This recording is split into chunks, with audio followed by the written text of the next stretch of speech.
একবার এক গভীর বনে একটা বড় ভালুক আর একটা ছোট্ট খরগোশ বাস করত। ভালুক ছিল অনেক বড় আর শক্তিশালী, আর খরগোশ ছিল ছোট কিন্তু খুব চালাক। একদিন খরগোশ তার ছোট্ট ঘর মেরামত করছিল, তখন হঠাৎ প্রবল ঝড় শুরু হল। ঝড় এতটাই ভয়ঙ্কর ছিল যে খরগোশের ঘর উড়ে গেল।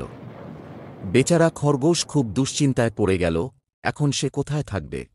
ভালুক তার বন্ধুর বিপদ দেখে বলল, তুমি আমার গুহায় থাকতে পারো। বন্ধু খরগোশ খুশি হয়ে ভালুকের গুহায় থাকতে শুরু করল। কিন্তু ভালুক ছিল বড় আর ওর নড়াচড়ায় পুরো গুহা দুলে উঠত। খরগোশ কিছুদিন থাকার পর বুঝতে পারল সে শান্তিতে ঘুমোতে পারছে না। একদিন খরগোশ একটা বুদ্ধি আঁটল।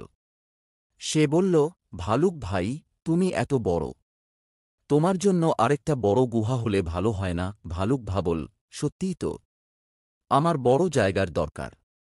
এইভাবে তারা দুজনেই খুশি থাকল।